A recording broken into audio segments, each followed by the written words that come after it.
Hello, hello. Hey, Raul, how you doing? I'm doing great, Kathy. How are you doing? Doing good. Perfect.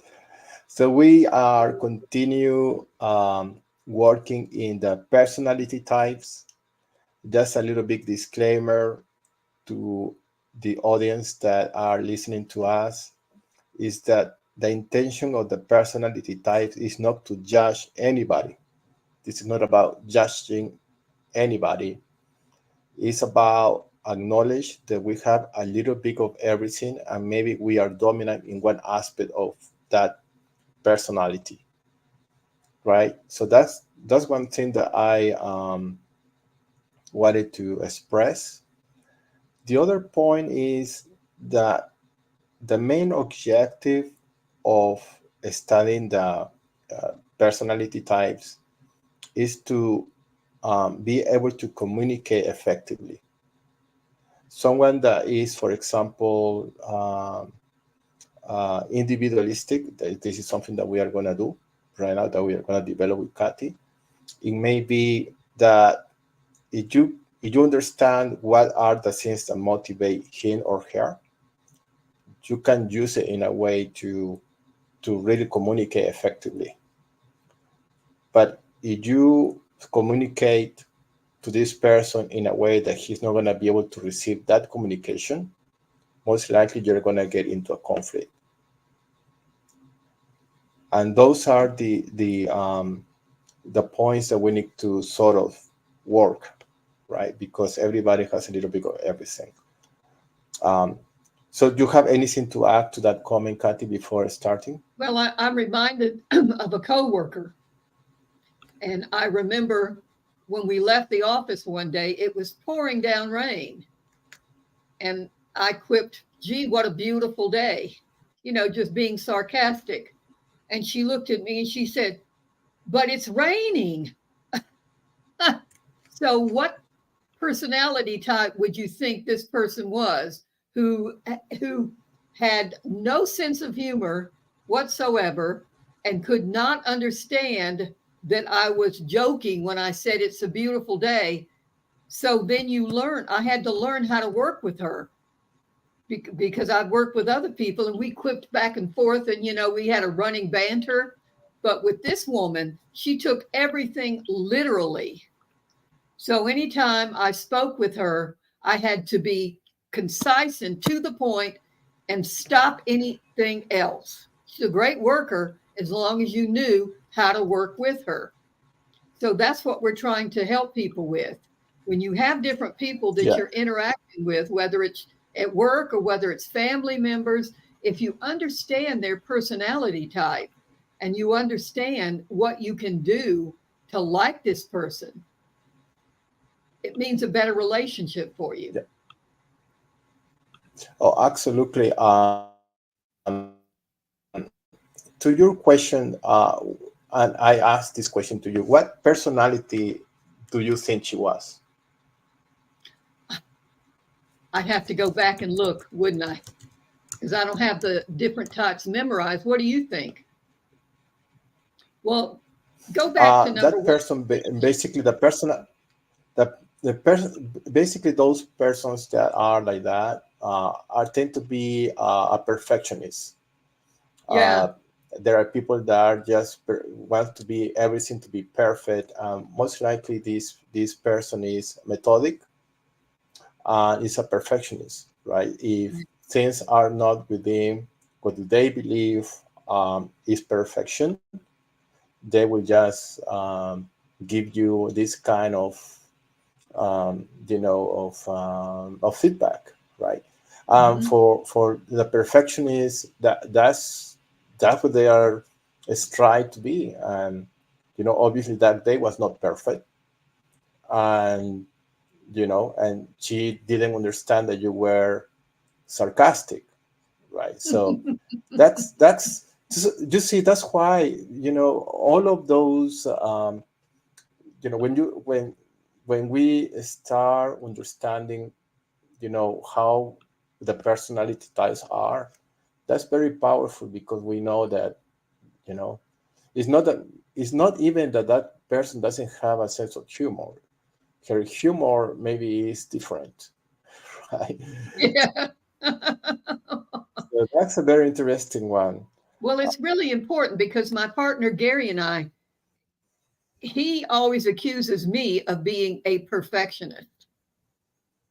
And I always counter him by saying, we are a mortgage training institute. That means, as a school, people expect us to spell our words correctly and to have quality printed materials and well structured classes. Just like I'm looking at this particular PowerPoint that is up right now. Now, when I did this PowerPoint, the last word at the bottom, temperamental, was all on one line. But for some reason, when we use the SteamYard and you pull up the PowerPoint, it skews some of the words. So, audience, please believe me, the professional and the perfectionist in me had that right when I thought it was done. Yeah, so Gary and I worked together now for what, 25 years. We've been together for almost 30. But he has finally come to understand, for me, it's important to do quality work, to to put something out there with no typos, and everything looks good, and everything is up to date and researched properly.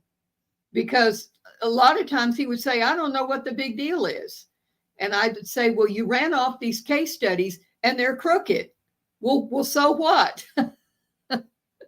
And I would say, but the student is not going to like that. They're going to wonder, what kind of operation is this that prints out crooked case studies?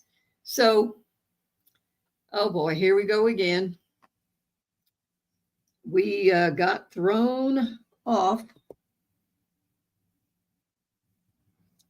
I guess Raul got thrown off this time. Boy, for the last 2 weeks, our internets have been kicking us off like crazy. This has never happened before. But what I was talking about was the importance of quality work. So I guess that is the perfectionist in me. And ladies, you may notice that sometimes the guys are not so keen on having everything so perfect. But when you come to understand those personalities, especially for me, I run a business. And when I hire people, I look at their resumes very carefully because we are a training institute and we have a certain status that we want to maintain. And when I hire people, I always look for the ones that are, number one, very good with public, because I have to do a lot of research because mortgage finance guidelines change every year. When I hire somebody to help me update the materials, I want somebody who is going to do the research and study hard and make sure that everything is correct. So finding out a person's different personality trait can really help you on the job. And if you ever have any trouble with your relatives, we all have that problem, right? If you can learn to understand the different personality types, then you will be able to work better with your people in your family. That's the way it works. So we're waiting for Raul to come back. He has the PowerPoint, unfortunately, and it hasn't been pulled up yet. So let's just see what we can do. Very frustrating, isn't it? I don't know if you have noticed, but lately, even at the office, I'm noticing that my internet is going down a lot more than it ever did in the past. I know there was a particular state in the Midwest when everybody's internet was completely shut down for an entire day. So I don't know what's going on, but it's crazy. So let's hope that Raul will come back.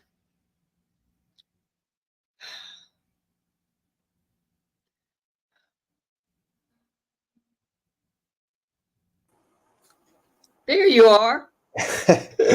The connection got down, so I had to connect to another access I point. was just telling the audience that I have never seen the internet shut down as many times as it has in the past month.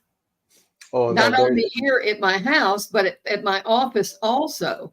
And it's very frustrating when I go into the office and there's no internet. No, I know, I know, but it's part of life, so we just keep going. So That's all you can do. yeah, that's life, like what we can do That's is exactly right. so. The good news is that we know where we are, and we were developing the individualistic personality trait, and we were making an example. Yes. Also, one thing just to uh, place this in context, I'm going to share my screen. This is actually what I wanted to show to you.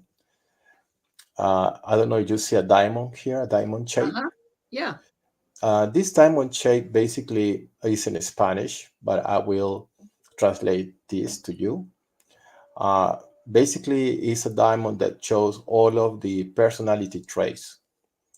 And each of us is dominant to one specific one, right? So you have the promoter or the leader.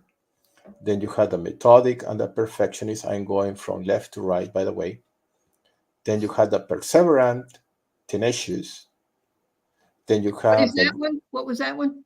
the perseverant, somebody that is very perseverant, Persevering. Yeah. perseverance. Yeah. Mhm. That's the French Spanish accent. Right. Perseverance and tenacious. Hmm. Is that well pronounced? Tenacious, you say? Yes. Hmm. Tenacious. Yeah. Um, then you have the dreamer. Uh, the, this is the person that likes to meditate. Then you have the creative. Um, Oh, that's funny. I had an employee one time who worked in the book room, and he would run off copies of the books and the case studies. And one day I walked in there and he was sitting there with his eyes closed and his arms crossed. And I noticed every time I went in there, that's what he was doing. And I finally asked him what he was doing. And he said, I'm meditating on the success of Capstone. yeah, That's the dreamer, right? yeah. That's the creative and somebody that is, very goes against the rules Mm-hmm. sometimes. And then you have the empathic, which is very social, tends to be very social. And then you Mm-hmm. have the leader, who is a promoter, basically, right? Mm-hmm. So that's what I wanted to say, that, it's like each of us has this kind of, is you are dominant in one specific, and maybe you are weak in some of the other personality traits, right? So the job that we have to do internally is to see where is my strength, not the strength, but where is my personality driven stronger, right? So Mm-hmm. so this is a way to understand you. But then if you understand yourself, you will be able to understand others, right? So Well, somebody that is, look at it this way, Raul. Let's say that you are a business owner. Let's say that you're wanting to be, you want your business to grow. And if you understand, there was a wonderful book that was written a few years ago called The E Myth. And in this book, author explained that for a business to be successful, there are three primary roles: marketing and technical. And if people understood this, when they were hiring their employees, they would look for the person who is the leader to do the managing. Then they would look for the person who is gregarious and can do the marketing.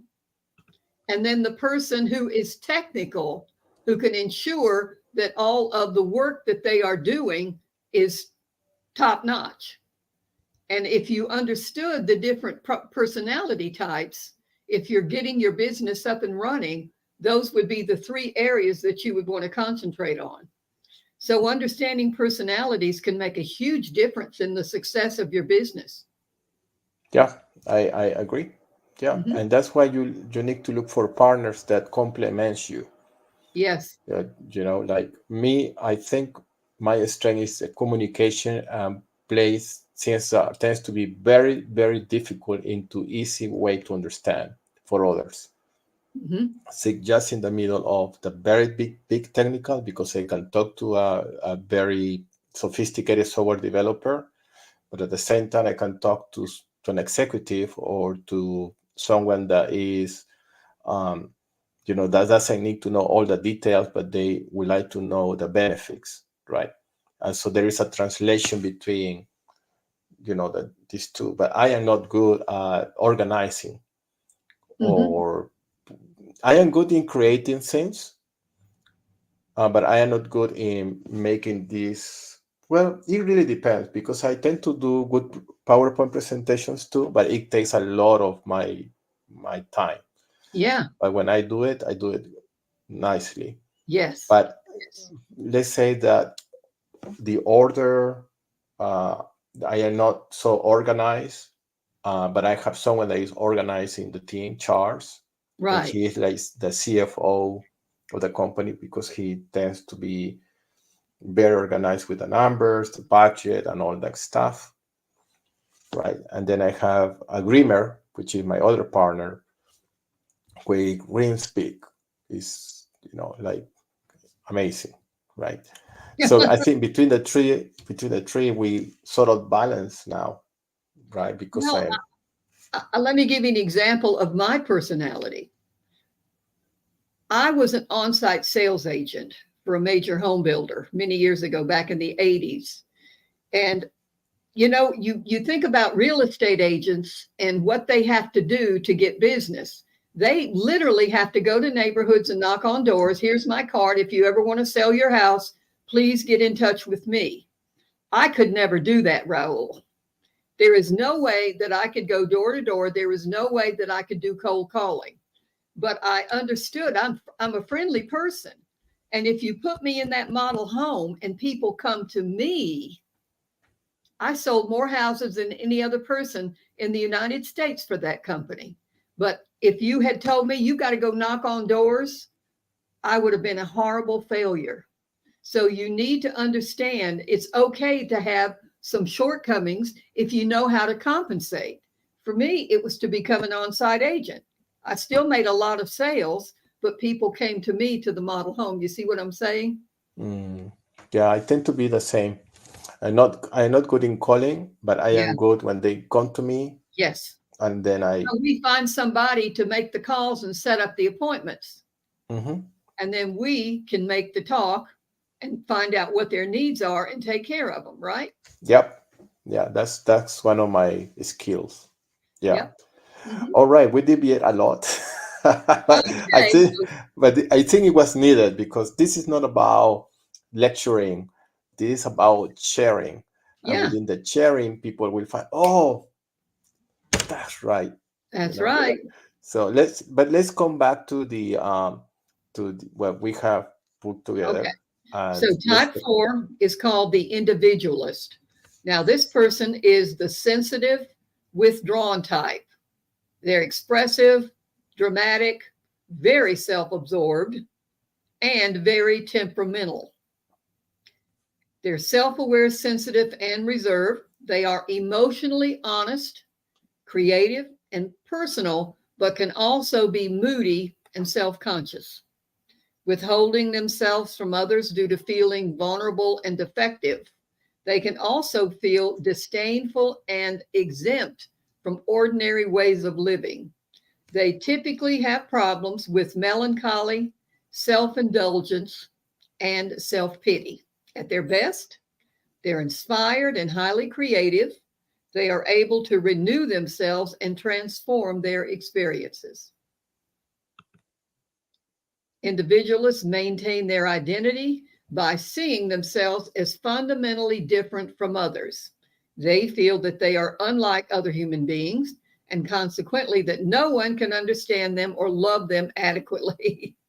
They often see themselves as uniquely talented, possessing special one of a kind gifts, but also as uniquely disadvantaged or flawed.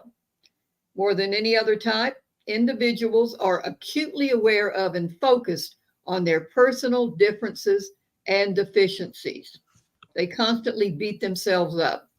They're self-aware, introspective on the search for self, aware of feelings and inner impulses, sensitive and intuitive both to self and others, gentle, tactful, and compassionate, highly personal, individualistic, true to self, self-revealing, emotionally honest, humane, ironic view of self and life, can be serious and funny, vulnerable and emotionally strong.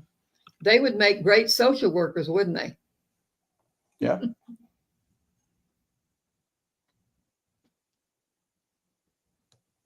They take an artistic, romantic orientation to life, creating a beautiful aesthetic environment to cultivate and prolong personal feelings.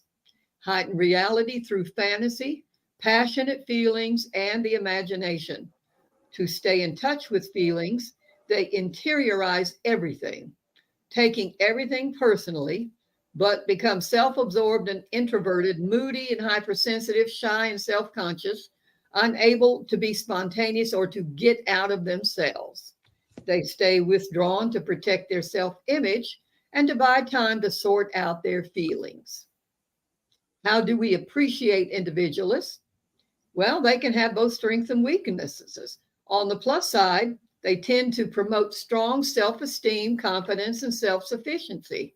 Research has shown that people from individualistic cultures tend to exhibit greater well-being.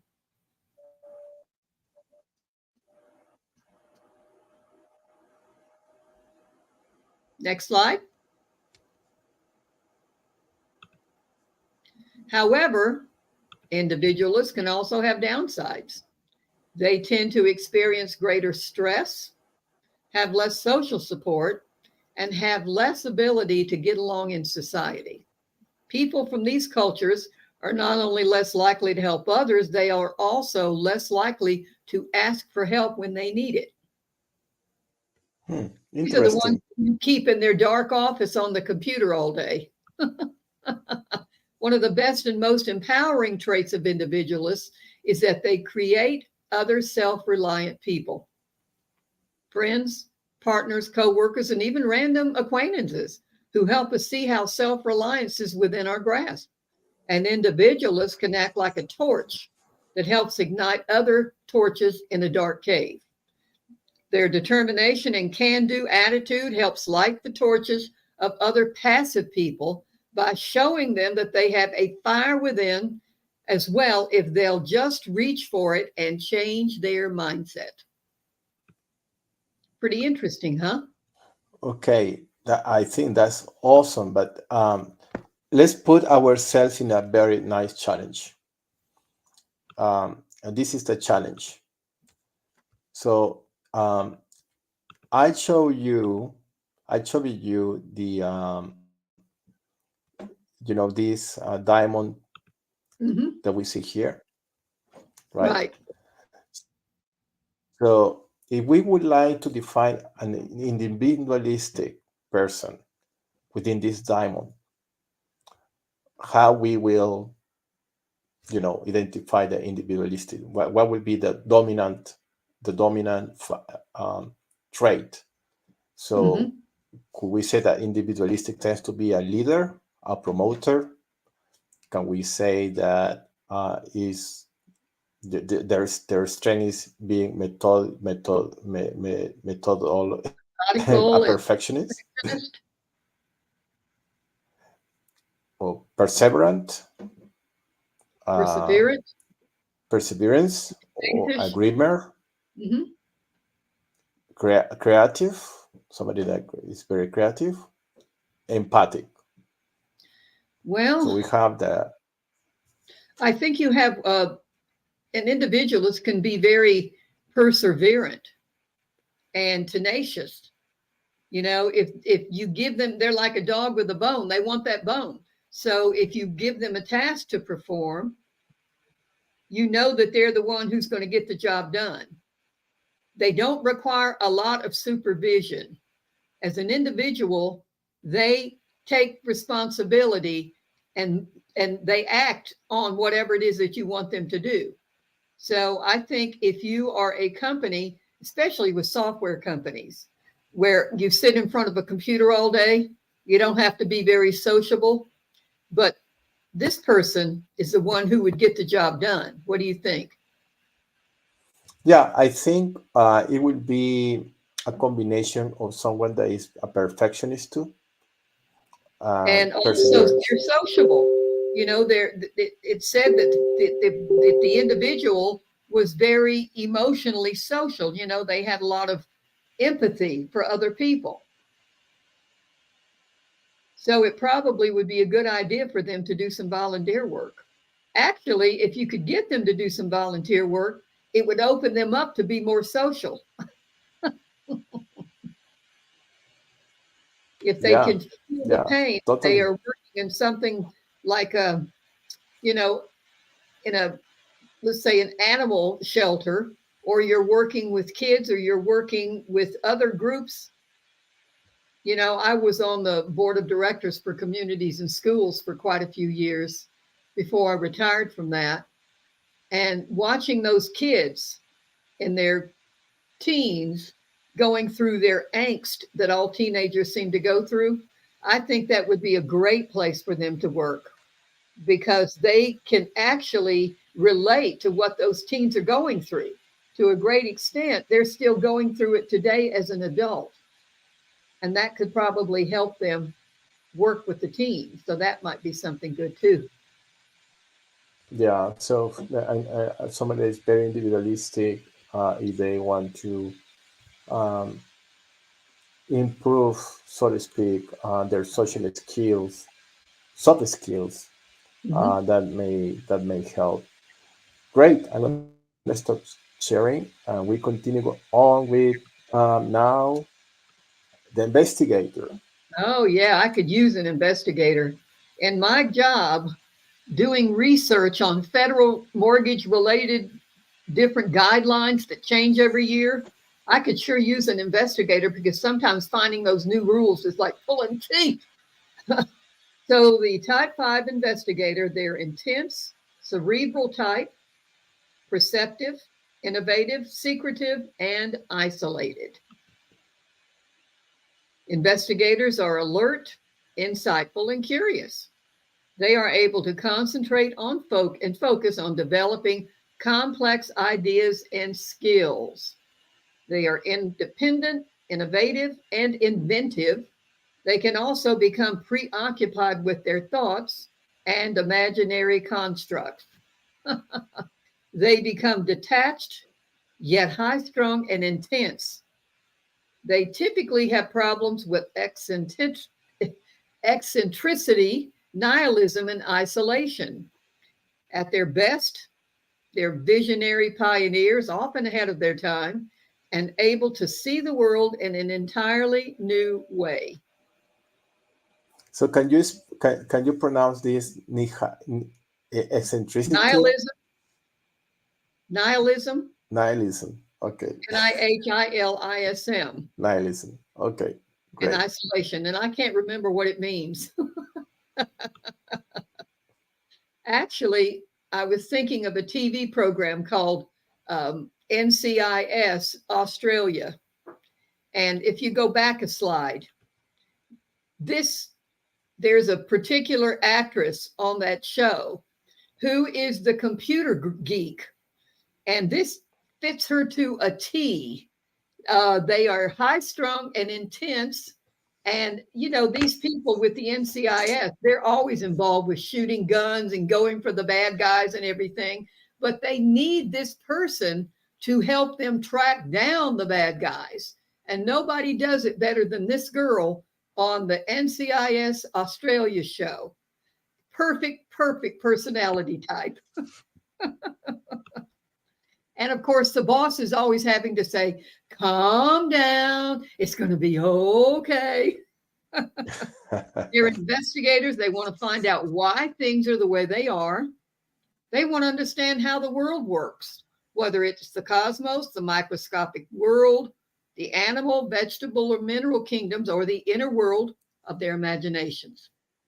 They do not accept received opinions and doctrines, feeling a strong need to test the truth of most assumptions for themselves.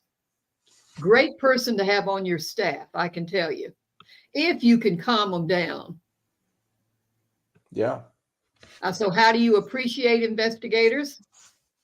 The challenge to appreciating investigators is to understand that they can pursue whatever questions or problems spark their imagination and maintain relationships, take proper care of themselves, and do all the things that are the hallmarks of a healthy life. Investigators are not interested in exploring what is already familiar and well established. Rather, their attention is drawn to the unusual, the overlooked, the secret, the occult, the bizarre, the fantastic, the unthinkable. Investigating unknown territory, knowing something that others do not know, or creating something that no one has ever experienced allows them to have a niche for themselves that no one else occupies. They believe that developing this niche is the best way that they can attain independence and confidence. Makes sense. The problem is that while they are engrossed in this process, they're not interacting with others or even increasing many other practical and social skills. They're the ones you put in the office in the back. They're not social. They just want to dig in there. They devote more and more time to collecting and attending to their collections, less to anything related to their real needs. Okay. Yes. So let's talk about this one, the investigator. What do you see the main difference between the investigator and the other one that we just did? So we have the investigator, and then we have the individualist. Individualist. Uh-huh. Well, investigators don't give up until they find answers.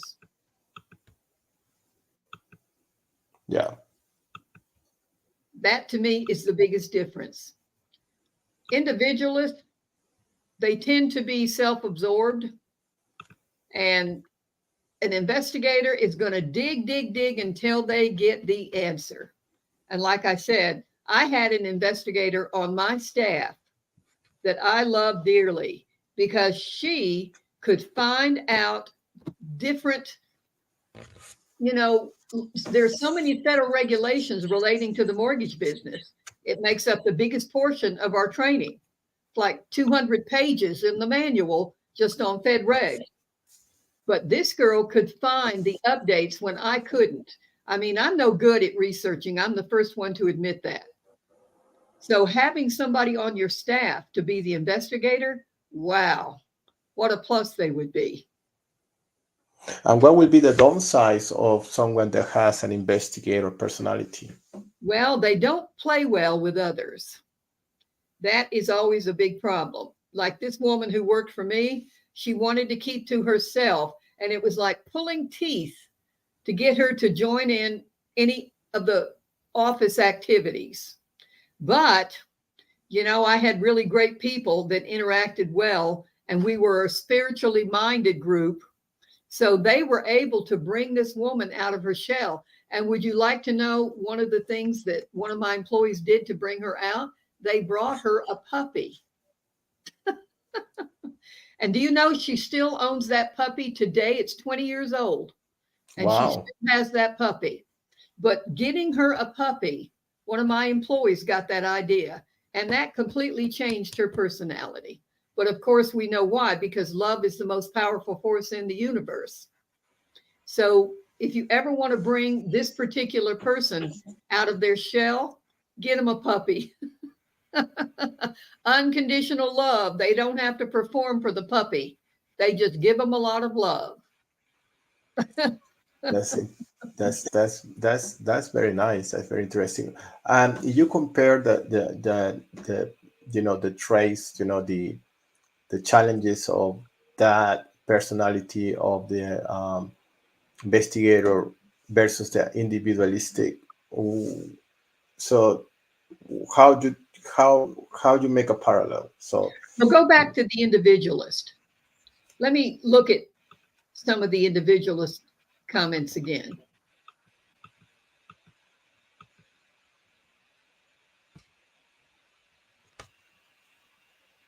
Go back one more.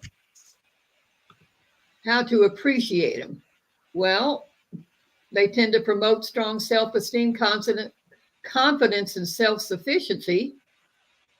They tend to exhibit greater well-being. So, go to the next slide now. They can also have downsides. They experience greater stress. They have less social support, have less ability to get along in society. They're not only less likely to help others, they are also less likely to ask for help. Well, I would say that individualists were never one on my staff. So what kind of job would you think would be best for an individualist? so for an individualist will be assigned tasks that so it will be an assigned task that there has to be a task that this person will feel that is all about, it's not about him, but it's all about his effort. Well, Because maybe he he doesn't, owns his own business. Maybe this is the person who starts their own business, because then they don't have to take orders from anybody. yeah, but yeah, that could also be that could be obviously, you know, uh, an individualistic, right? Um, but I believe, like I said, it's not just it's one domain. Is you have different areas, right? It's just that you see that your dominant part, the dominant of your personality, right? Mm-hmm. Yeah. But I believe someone that is able to push forward wants results and to be within their power. So that's why they don't ask for help. They prefer to do it themselves because they think if they do it themselves, they are assuring success. Mm-hmm. Right? That makes And sense. so and sometimes they are so busy that they tend to forget that there are other people around them. Yeah. Right? I have So worked with quite a few people like that back before I started my own business. yeah, so that's the downside because in a connected world that we live, we that's not and and it's not possible now.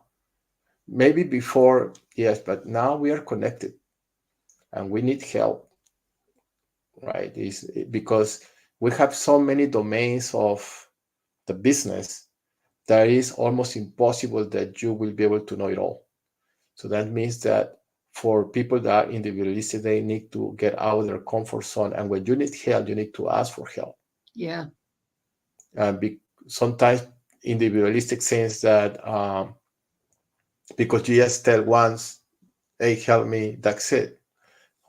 You need to get out of that and say, hey, I need help.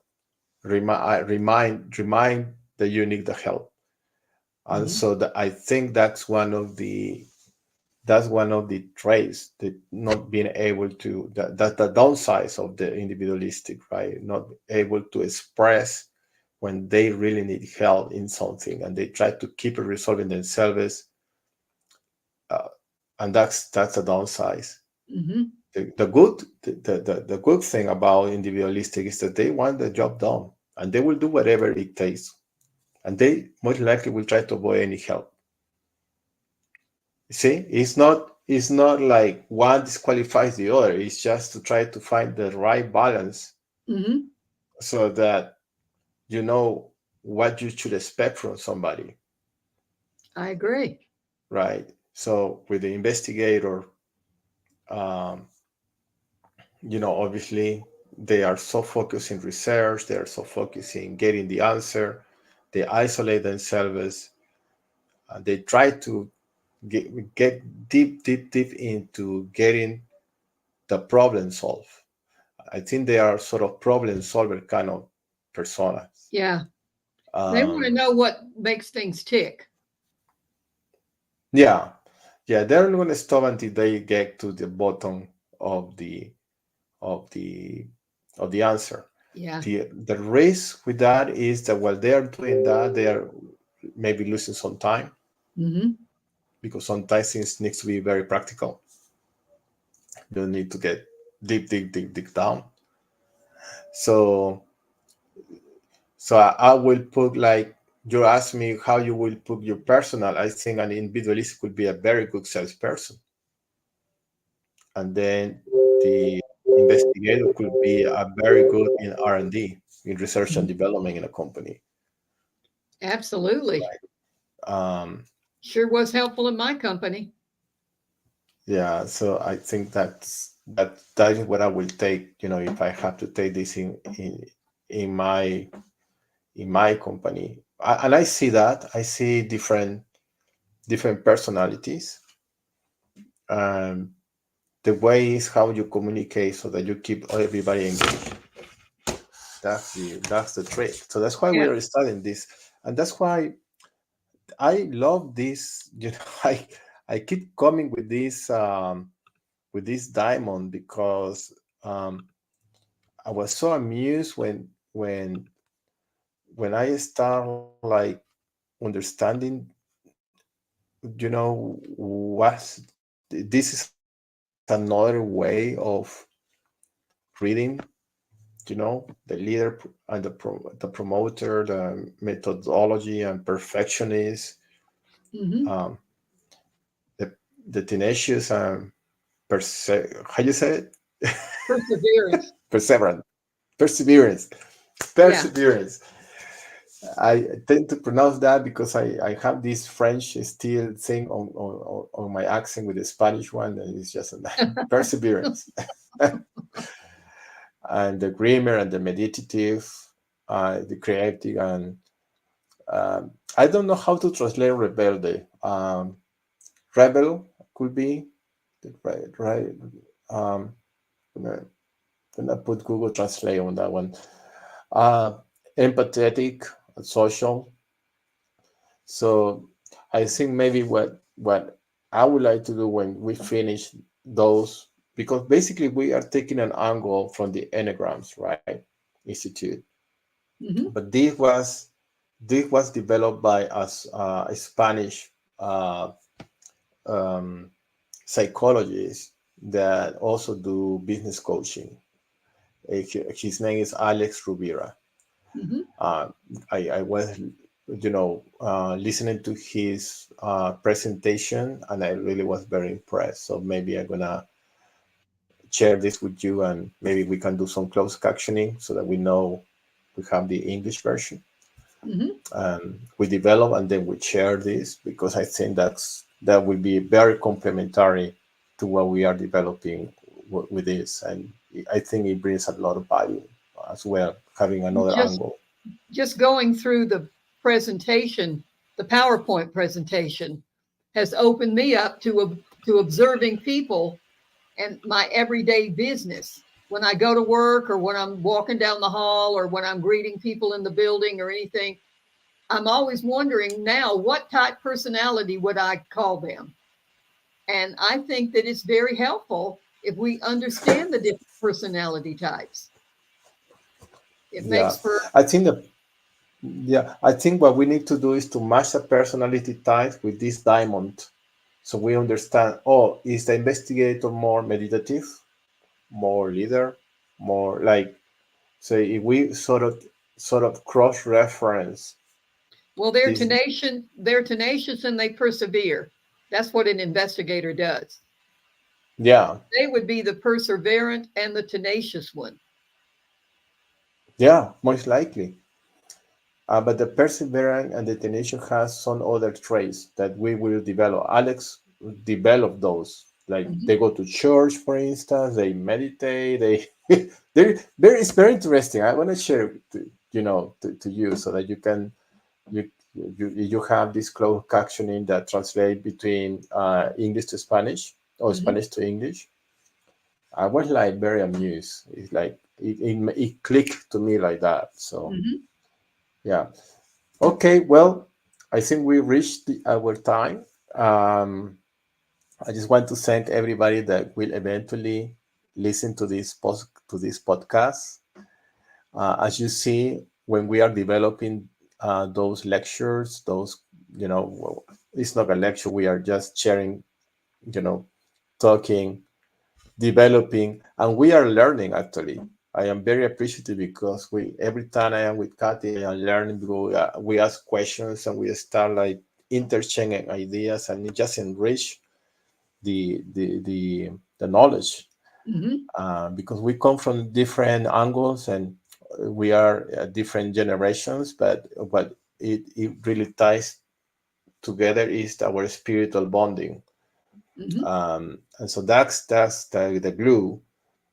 But my point of view maybe comes from a different point of view, and Kathy has a different point of view, and then we while we are talking, we are learning, Mhm. and everybody benefits from these questions and conversations. So that's awesome. So I hope if you are listening to this podcast, we are not trying to convince you.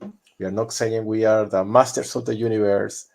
We are just human beings as you, but we decided that we're not going to step up and we are just share. That's Right? exactly right. And I remember when I got on my spiritual path and I asked God to give me the power to discern the truth. And I would go to the bookstore, I've told you before. And while I was browsing through the books, one would fall off and hit me on my foot. And it was always one that was a life changer. So, what you need to understand is the importance of becoming an investigator and reaching out and researching and finding out for yourself. I mean, there are so many people, Raul, who live their lives in fear. And I'll never forget the story, the true story of the young girl who died and came back. And it was a near death experience. And she told her mom and dad about the angels. And when they went to church, and she told everybody that she saw the angels, and the church members actually came to their house and said, either you shut your daughter up or you can't come back to our church, because they were filled with fear. And don't let fear hold you back. Just ask God to give you the power to discern the truth, but move forward and do your own investigating. And it's amazing what world will open up to you when you do that. I tend to agree with you 100%. Absolutely. So don't ever be afraid to do your research and to reach out to different things, asking God for guidance. Ask Him, because I'd go and pick up a book and I'd hear no, and I'd put that book back down. So I trusted that God was guiding me. Yeah. Sometimes we just don't understand, but that's there. No, they just need to let go of their fear. It's just the awareness that it will happen somehow. Like Yes. Kathy was a book. Uh, in my case, maybe was no. I'm pretty sure was the termination of relationship that wake me up. Um, so maybe you will experience, you who are listening to us, maybe it will be a divorce, maybe it will be the death of someone you love, maybe it will be a near death end experience. We just don't know, but you just need to have your heart open and trust the process, and the process is sometimes hard, but I can assure you that it's the right way. Mm-hmm. That's the right way. Yes. Yes. Okay, guys and girls, bye now, and we will see you next Thursday. And always remember how much you are loved unconditionally. Yes. Love is the power. Yes. Bye.